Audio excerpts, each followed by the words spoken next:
Саламатсыздарбы? Парламентаризм сабактары талкуубуздун бүгүнкү катышуучулары депутаттар Мирлан Бакиров жана Кенжебек Бокоев, кош келдиңиздер. Ал эми темабыз айыл чарбасын өнүктүрүү, ошондой эле элеттиктерге, дыйкан фермерлерге жакшы шарттарды түзүп берүү үчүн депутаттар эмне иш кылып жатат? Жакында эле асылдуулугу төмөн жайыттарды сугат жерлерге жана багбанчылык чарбаларга айлантууну көздөгөн бир катар мыйзамдык өзгөртүүлөрдү сунуштадыңыздар. Ошол депутаттык топто сиздер да барсыздар. Бул демилгенин максаты эмне? Биринчиден туура биз Кыргызстан 65% региондо айыл чарба менен алектенген калк менен жайгашкан жер. Ошондуктан азыр регион өнүктүрүү дагы актуалдуу маселе болуп атат. Президент указы да чыкты бул боюнча. Аталган мыйзам долбоордун негизги максаты бул бүгүн эле же кечээ эле жарыяланган жок. Жалпы Кыргызстан аймагынын 85% ушун тегерегинде жалпы жайыт түзөт. Бул 9 миллион гектардан ашык жайыт. Биз мына 1,5 жыл, 2 жылга жакын анализ кылып, атайын АРВ түзүп, атайын жумушчу топ түзүп комитеттен мындай изилдеп чыктык да.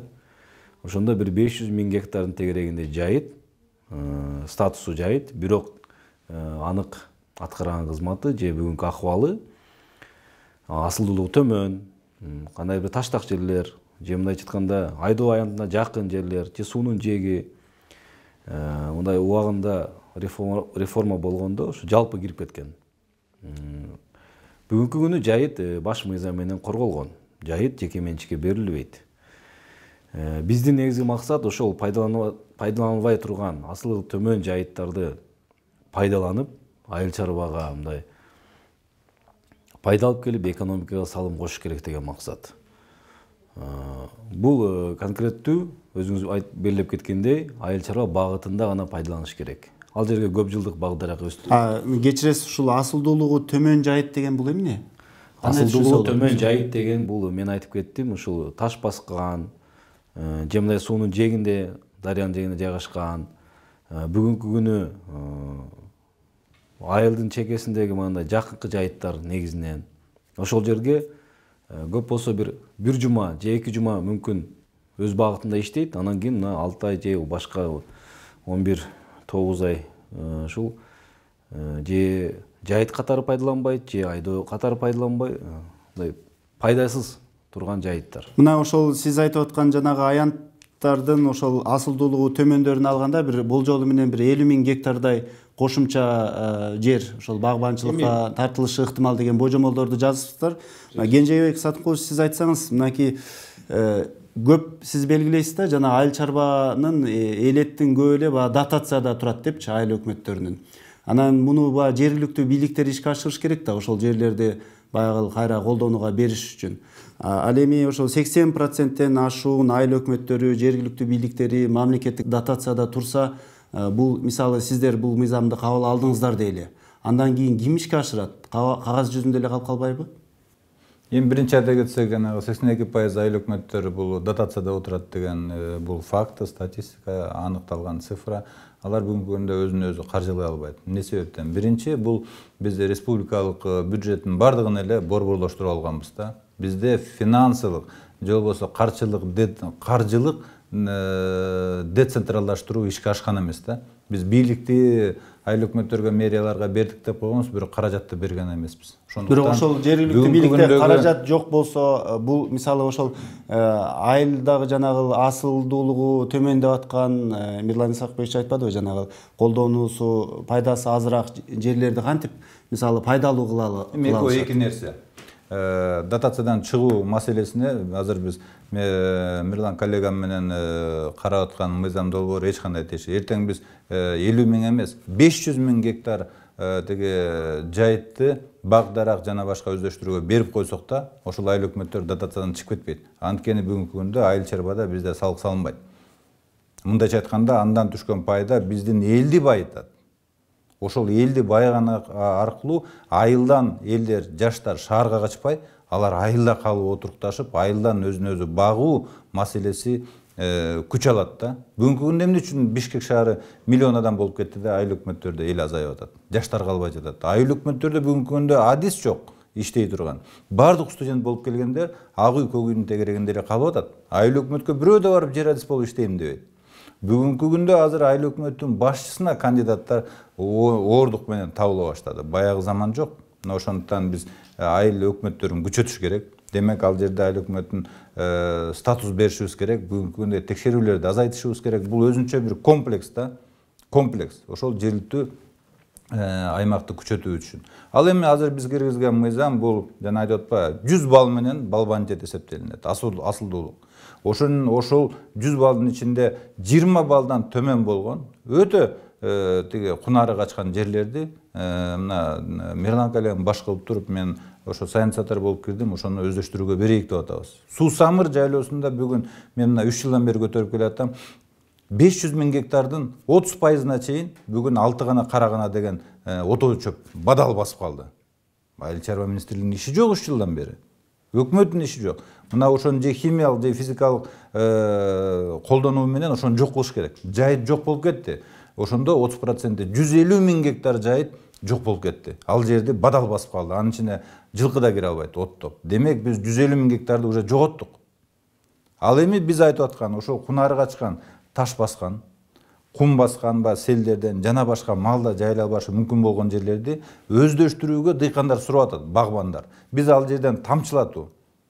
Эмне кыласың ал жерде десе, алар айтып атат, биз тамчылатуу менен насыяларды алып туруп, ошол жерди өздөштүрүп туруп, ошол жерди багзарга, өрүкзарга жана башкаларга айландырабыз деп. Азыр Ош Баткен жакка барсаң, тоонун бетине бак тигип атпайбы? Тоонун бетине тиги суу барбай турган жерге насостор менен алып чыгып. Ошондуктан биз айтып атабыз, жанагындай тоолорду эмес, жана начар жерлерди өздөштүрүүгө берейик. Анткени үлүш берүү бир эле жолу болгон, токтоду. 96-жылдан кийин төрөлгөн балдарга үлүш жок бүгүн. Ошондуктан алар кантип эртең жерди иштейт.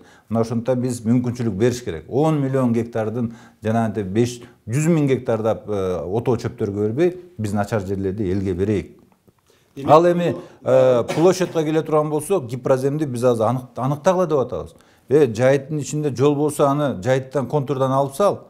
Өзөн болсо, аны жайыт деген контурдан алып сал. Аска зоо болсо, айырга чөп чыкпайт да. Жайыт эмес да, аска зоо, таш. Аны контурдан алып сал депчи. То есть шаардагы, айылдагы үйлөрдү, көчөлөрдү аныктагандай эле кылып туруп, биз мамлекеттин менчиги болгон жайыттарды да аныктап чыгышыбыз керек. Бул аныкталган эмес. Мына азыр бул мыйзам долбоорлору комитеттерде каралып атат да. Анан кийин эгер өтүп калса, кабылданып калса, анда алгачкы жумушту ким баштайт, кимдер баштайт? Анан кийин бул канча жылда ишке ашышы ыктымал да? Мисалы, сиздер божомолдоп жаткан жанагы 10 000 деген гектар жерлер качан өздөштүрүлүшү ыктымал? Бул мыйзам иштөө алкагында атайын АРВда түзүлдү. Ошо АРВда да көп сунуштар жазылган. Эгерде өкмөт ыкчам муну аракет кылып ишке ашырам десе, бүгүнкү күндөн баштап баягындай мыйзамдын алдындагы жоболорду, токтомдорду өзүн иштеп башташ керек. Ал жерде биздин жумуш топто өкмөттүн да өкүлдөрү бар. Мен бир Кенжебек Саттыкмышке тактоо иретинде айтып кетейин. Бул жерде эгерде биз ушул көп жылдык багдаракка өздөштүрсө дыйкан, ал бара-бара бул категориясы өзгөрөт. Көп жылдык багдаракты ээлеген жер аянтынын мына жер салыгы ставкасы башка. Бүгүнкү күндө жайыт мисалы 12 сом төлөсө 1 гектарына. Ал эми көп жылдык багдарактыкы мына бир 10-15 эсе көбүрөөк төлөйт деген сөз. Бул бюджетке таасир берет. Качан иштеп баштайт? Эгерде мыйзам биз кабыл алсак, президент кол койсо, ошол кабыл алган күндөн тартып иштеп баштайт. Бүгүнкү күнү биз ушу коомдук угууларды өткөргөндө региондордо кызыктар тараптар аябай көп. Ушул бүгүн рентабелдүү кайсы болуп атат? Көп жылдык багдарак, мөмөлүү багдарактар. Мына азыр эле Кенжебек Саттыкмыш айтып кеткендей, өрүк бак дегендер, алма, көчө жана башка көп жылдык керек болсо, ошол эле БД экспортцеп ушул багытта иштетилсе деген максат болуп атат. Бул 500 000 гектарды мындай эле коелду, ошонун 10 эле пайызын иштете алайлычы. 50 000 гектар деген эгерде экономикалык жагынан эсептеп көрсөк, бул мындайча айтканда ВВПга дагы миллиардтаган керек болсо салым кошо турган багыт болот келечекте. Бул мыйзам мен ойлойм иштейт, кызыктар тараптар бар, өкмөттүн дагы бул боюнча маалыматы бар, алардын дагы мындай бүгүнкү күндө каршы пикири жок. Комитеттерге жакын күндөрү чыгат. Ошол жана Кенжебек Сатымкулович айтпадыбы, баягы жайыттардын баардыгы мыйзам боюнча мамлекетке таандык деп. Ал эми сиздердин мыйзамга жанагы күчүнө киргенден кийин булардын менчик түрү кандай болуп калат? Анда жеке менчикке өтүп кетеби ошол асылдуулугу төмөн Мен баса белгилеп кетейин. Баш мыйзам менен жайыт категориясы бул корголгон. Бул жерде биздин мыйзамда жеке менчик жана башка деген жок. Мисалы ишкер келип инвестициялык проект менен ушул пайдаланбай турган, мисалы 10 гектар жерге мен бул жерге тосмо кыламын, бул жерге тамчылатып сугарып, багдарак эгем деп негиздеп берсе, комиссия аны 5 жылга берет. Ошол аткарылган жумуштардын баардыгын убагында аткарып, түшүн берип, пайда көрүп баштаса, дагы ал келишим узартышылы мүмкүн. Атайын комиссиянын чечими негизинде. Бара-бара менчик өтүп кетет жана башка деген бул таптакыр ал мыйзамда каралган жок. Ал мен дагы айтып кетейин, бул конституциялык норма, жайыт 1 гектар жер дагы мындайча айтканда менчикке берилбейт. Анан кийин мынакей сиз айыл өкмөтүдө болуп иштегенсиз, жогорку кеңешке депутаттыкка келгенге чейин. Мисалы көптөгөн айылдардын чекебелинде алыскы жайыттарды пайдаланбайт, ошол чекебелиндеги жайыттарды гана пайдаланышат да. Ошол жанагы асылдуулугу төмөн жайыттар бул баягы айылдын четиндеги жерлер көбүнчөсү, мал жайган жерлер. Анан кийин ал жерди колунда бар бизнесмендер келип ээлеп, торлор менен тосуп, чекесин баягы камап алгандан кийин жергиликтүү баягы колунда жок ошолорду иштете албай калган элдерден, жашоочулардан нааразычылык чыкпайбы?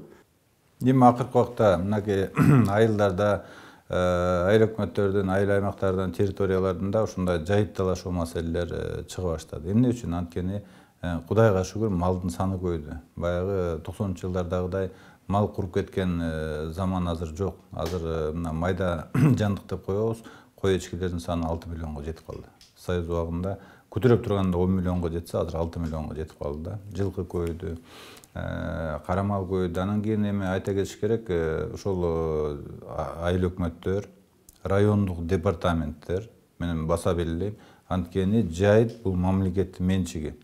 Демек айыл чарба министрлиги түздөн-түз жайытка жооп берет башы менен. Түздөн-түз көзөмөлдөйт ошол жайыттерди. Анткени ал мамлекеттин менчиги.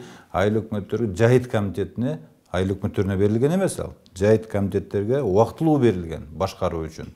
Мына ошол маселелерди ал эми айылдын тегерегинде айылдын малы жайыла турган жайыттарды алар эч качан бербейт. Бербеш керек.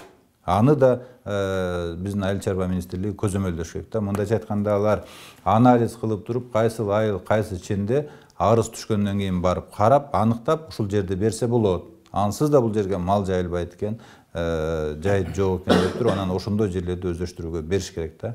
Өздөштүрүүгө бергенде эмне? Мал жайганда ушул айылдын экономикасына малдын жардамы тийсин деп берип атабыз. Ал эми ошол жерге көп жылдык өсүмдөр же болбосо теплица. Теплицаны тоого барып курбайт да. Айылдан көө алыс эмес жерге, электр энергия бара турган жерге курат да. Ошол теплицаны кура турган жердин асты контур жайыт. Ага кумдагы эле жер керек, бирок ал контурда жайыт болуп түшүп калган. 20 балдан төмөн мындайча айтканда жайыт деле жок, чөп чыкпайт айырга. Мына ошондой жерлерди биз теплица кылганга бериш керек да. Теплица кылганга жердин кунары кереги жок. Алар анын почваларын өзлөрү киргизет. Аларга территория гана керек. Айылдан көө алыс эмес, электр линия бар жерге, ушундай жерлерге. Теплицаны көбөйтөбүз деп биз Кореядай болобуз, Кытайдай болобуз деп койдук. Анан кийин эле айылдын чекесине барып теплица курайын десе эле болбойт экен көрсө. Жайыт экен да контур. Мына ушунун баары проблема алып чыкты. Канча деген кээ бир бизнесмендер күйдү, мага Ысык көл областынан кайрылган бирөөлөр. Айылдын чекерине барып туруп теплица салып баштаса, кредит алып. Документ алайын десе болбойт экен, анткени жайыт контур экен.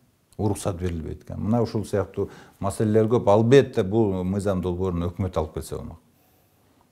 Но бирок өкмөт алып келбегенден кийин мынакей Мирлан Исакбекович коллегалар ушуну көтөрүп атат. Чынында өкмөт жана аймакты өнүктүрүү, айыл чарба өндүрүүчүлөрдүн колдоо максатында ушундай маселелерди чечиш керек да. Бир эле баягы сен 1 гектар үлүшүң бар, ушуну менен айыл чарбаны көтөр деп кантип беребиз команданы?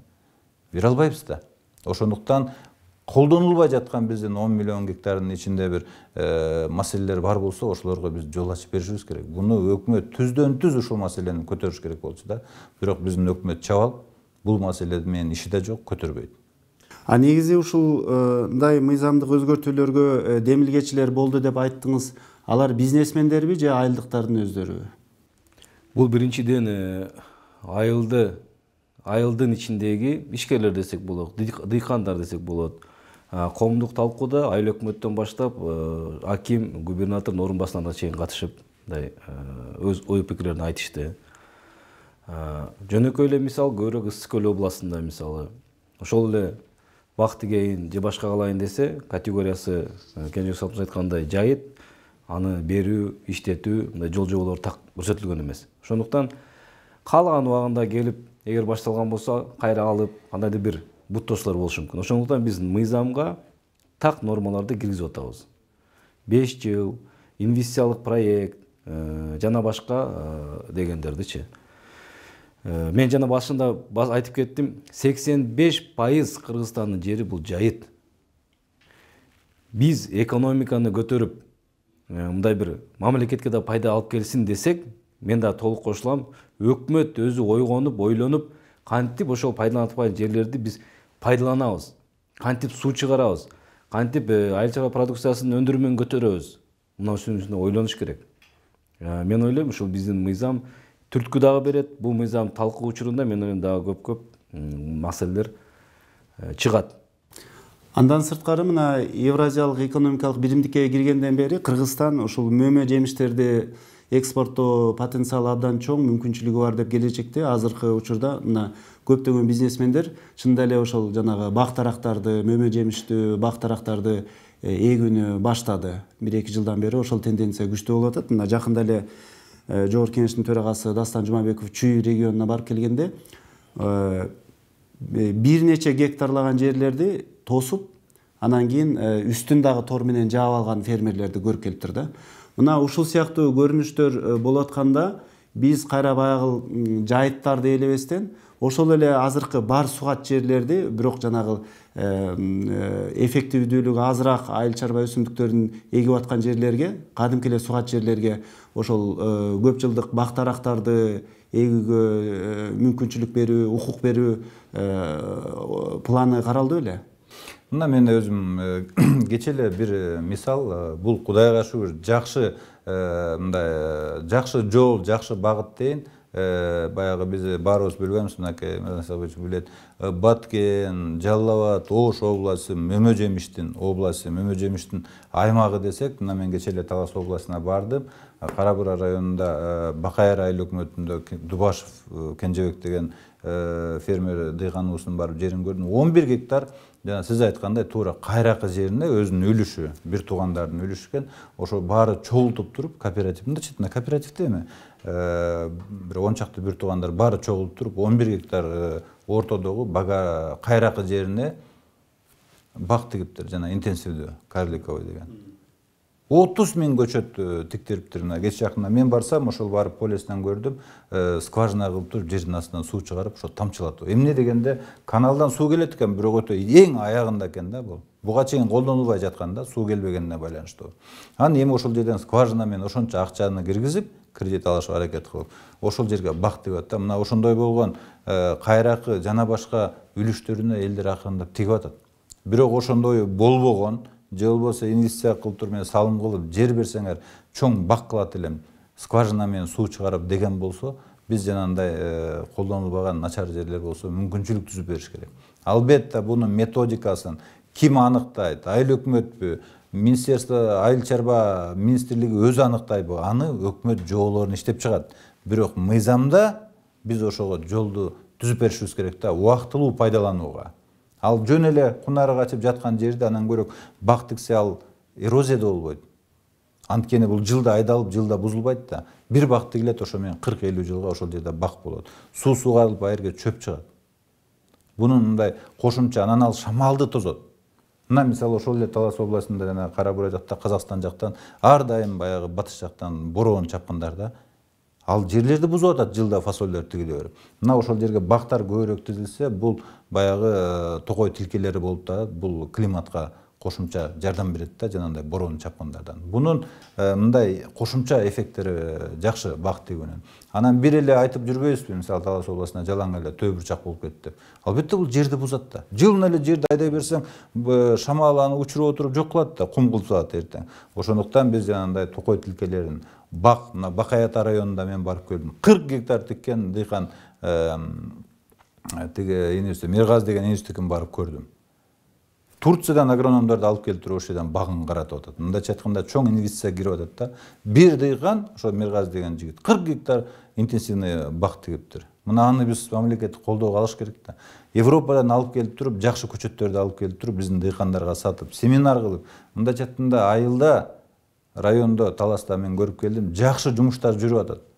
Бирок бир өкүндүргөн нерсе, ошонун башында биздин өкмөт туруш керек. Акыркы суроом кыскача жооп берип койсоңуздар, мына элетти өнүктүрөбүз деп атабыз. Анан кийин мына азыркы ушул мыйзам долбоору дагы айыл чарбасын өнүктүрүү, багбанчылыкты өнүктүрүүгө багытталып атыптыр. Бирок мына дүйнөлүк практиканы алсак, бул өнүккөн өлкөлөрдүн баардыгы электи же болбосо айыл чарбасын өнүктүрүү эмес, өндүрүштү, кызмат көрсөтүүнү көбөйтүү, жогорулатуу, ошондой эле шаарлаштыруу менен ошол экономикалык өнүгүүгө жетишип атат да. Ал эми Кыргызстандын мындай стратегиялык багыты кандай? Бул ушул айыл чарбасын ирилештирип, айыл чарбага мындай көбүрөөк жардам көрсөтүп, бирок ал жактагы мындай адам санын азайтып кайра шаарлаштыруу максаты барбы? Ар бир мамлекет өзүнүн шартына жараша өнүгөт. Биздин географиялык шартыбыздагы айыл чарбалык багытыбыздагы ыңгайлуу туура келет. Ошондуктан биз бир эле тармакта болуп атабыз. Албетте тармак көп. Энергетика, тоо кен жана башка деп. Биз мына депутаттык топ ушуну сунуш кылып жатабыз. Бул сөзсүз таасирин берет. Анаска жана башында айтылып кетти, дотация боюнча айыл өкмөттөр. Жайыттын ичинде Токой фондусунун да жайыты бар, 1 миллион гектардын тегереги. Мен азыр өзүнчө мыйзам долбоор сунуш кылып атам. Ошол жайыттан түшкөн каражат, Токой фондусуна түшкөн каражат 100% жергиликтүү бюджетке түшүш керек. Азыр салыктык эмес кодекс дагы сунушталып жатат, ошого дагы сунуш кылдым. Мындайча айтканда, чар жайыт эле бар жагын аралаша бербестен, биз конкреттүү депутаттык топ ушул айыл чарба багытын өнүктүрүү, өстүрүү, ушул ишкерлерге шарт түзүү, иштетилбей аткан жерлерди иштетүү боюнча сунуш кылып жатабыз. Мен ойлойм, ушул биз туура жолдо баратабыз деп. Ал эми сиздин пикириңиз кандай? Эмнеге дүйнөнүн баардыгы ушу шаарлашуу менен өнүгөт, а Кыргызстан айыл чарбасы менен өнүгүш керек? Азыр эми биз мындай буйрутма түрдө Кыргызстан шаар аркылуу өнүгөбүз дегенде андай болбой да калышы мүмкүн да. Ошондуктан биздин тегерегибиздеги мына азыр 1,5 миллиард жашаган Кытайды ала турган болсок, жана башка мамлекеттерди алып карай турган болсок, биз Орто Азияда азыр ошолорго жана башка мамлекеттерге экологиялык жактан таза продукцияны берүү жолу менен да өнүктүрсөк болот да. Ал эми шаарлашууда анда айылдарыбыздын баары калып калат, эл көчүп кетет ал жактанчы. Жана Россиянын деревняларын көрүп атпайсыңарбы, эл калбай калган жалаң кара картаңдар. Ошондой болбош үчүн биз өзүбүздүн жаратылышты колдонуш керек да. Бизде эң көп Орто Азиядагы суу запастары бизде көп. Ошондуктан биз бактарды, өсүмдүктөрдү наоборот тескерисинче бренд кылып чыгарыш керек да. Кыргыз жаңгагы деген эмне деген? Дүйнө жүзүнө кыргыз жаңгагын чыгарсак болот, фермерный кылып туруп. Кыргыз жана кара өрүктү айтып атпайбызбы? Кайнаалы. Кыргыз кайнаалысы, кыргыз гилязы деп туруп, мынакей Кытай мамлекети бир биздин жанагы гилясты черешняны айтып атабызбы? Мынакей биз сатып алабыз каалаган көлөмдө деп туруп, биздин кыргыздын мынакей ошо гилясы Гонконгко чейин барып атат. Мына ошону биз көбөйтүп туруп, мындай элге чыгарыш керек да, өтө пайда бере турган, анан жылда эле жерди айдап, жердин кыртышын бузуп тиге бербейсиң да. Бир жолу ошол гилясты, ошол эле кайнаалы кара өрүктү, алманы тигип койсоң, 40 жылдап ошону кайра көчөт тигип, кайра жер айдабайсың. Ошону карап эле пайдасын алып турасың. Ушул жактардан биз, мен ойлойм, айыл чарбаны аркылуу кыргыз элин байытууда биз эч качан бул маселени экинчи планга таштабашыбыз керек. Тескерисинче экинчи дагы жагы биздин 67% элибиз бүгүнкү күндө айылда жашайт. Бишкекке келгенде биз эртең аларга там куруу үчүн участок бере албайбыз. Ошондуктан биз аларды айылдан шаарга келтирбештин аракетин кылыш керек. Демек, шаар менен айылдын ортосундагы жашоо шартындагы айырманы биз азайтыш керек да. Айылдарга таза сууну бүтүрүш керек. Эмки жылдан баштап айылдарга канализацияны куруп башташ керек, тротуарларды куруп башташ керек. Айыл менен шаардын айырмасы токтош керек да. Анан кийин биз айылда жанагындай пайда алып келүүчү проекттерди иштетип бериш керек. Маегиңиздерге рахмат. Парламентаризм сабактары талкуубуз ушуну менен соңуна чыкты. Биз бүгүн айыл чарба багытындагы жерлердин аянтын кеңейтүү багытындагы мыйзамдык өзгөртүүлөр жөнүндө кеп кылдык. Саламатта калыңыздар.